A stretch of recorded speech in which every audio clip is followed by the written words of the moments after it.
L'an passé, mesdames et messieurs, Ed m'avait demandé de tester un ski de femme, le Grafen Superjoy, que j'avais vraiment adoré. J'avais été complètement sidéré de l'efficacité du ski de femme pour un homme de mon poids.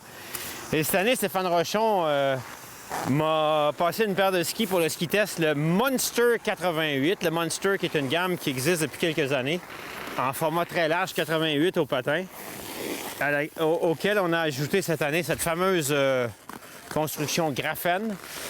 Le Grafen est un matériel dont Ed a l'exclusivité pour de nombreuses années et qui est extrêmement léger, mince, puissant. En fait, si vous fouillez un peu les recherches qui se font sur Internet qui sont disponibles sur Internet par rapport au Grafen, vous en avez pour plusieurs heures et si vous êtes intéressé par la question scientifique, vous allez vraiment être sidéré de voir les propriétés de ce matériau-là. Conséquence pour les skieurs comme vous et moi, c'est que ça fait un ski super léger et super puissant. Et on va nous dire que le nouveau Monster est construit comme un ski de course chez Ed.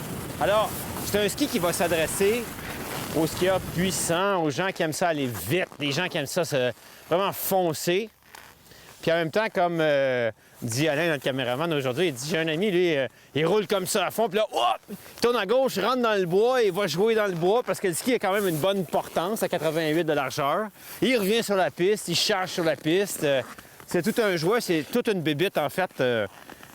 C'est pas tout le monde qui aime faire des grands virages, mais dans ce cas-ci, beaucoup de plaisir et de bonheur à 17 mètres de rayon, quoique un vrai ski de géant, aujourd'hui moderne, fait 35 mètres de rayon pratiquement. Il y a une chose qui est sûre, c'est que la construction de ce ski-là va être éternelle. Vous l'aurez pour de nombreuses années.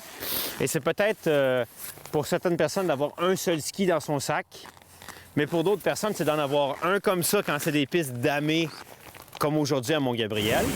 Un ski plus étroit quand on va aller sur la glace très, très dure et un ski encore plus large quand on veut partir à l'aventure hors piste. Mais si vous en voulez qu'un seul, vous êtes sûr d'une chose, c'est que le Monster 88 va être capable de faire super bien le travail sur la piste damée, sur la piste dure, en raison de sa construction de type course. On a bien sûr une pleine cambrure sous la botte et un léger, ici, là, une spatule peut-être à 10-15% relevée sur le devant du ski. Encore une fois, l'emphase sur le Grafen qui va faire le ski super léger et super réactif. Je, personnellement, préférais peut-être un rayon un petit peu plus court, mais ça, c'est ma nature à moi. Je suis plus un joueur de basketball qu'un cycliste, donc j'aime mieux faire des rayons un peu plus courts que des grands rayons. Mais dans le cas de ceux qui vont vouloir faire des grands rayons sur Tremblant ou dans la Grand Prix à Val-Saint-Côme, pardon, la Geneviève-Simard maintenant, la Coupe du monde à Bromont, au Mont-Sainte-Anne, foncer au Massif, des choses comme ça, bien, le Grafen Monster Grafen 88 va être certainement un choix à considérer. Je vais attirer votre attention sur le fait qu'on a besoin là-dessus d'une fixation attaque très large pour pouvoir transférer l'énergie d'un côté à l'autre. Et en arrière, on a aussi une butée qui est issue des fixations courses. Donc, il n'y a pas de danger au niveau de la solidité de la fixation. Il y en a qui vont peut-être se servir de ça en télémarque ou en randonnée. Ça sera à votre choix. Disponible également, parce que Ed maintenant a fait des fixations de touring qu'on peut mettre là-dessus. Donc, si vous êtes dans le marché pour vous faire grand plaisir avec un ski qui est quand même à l'avant-garde de la technologie, le Monster 88 chez Ed en 2015-2016.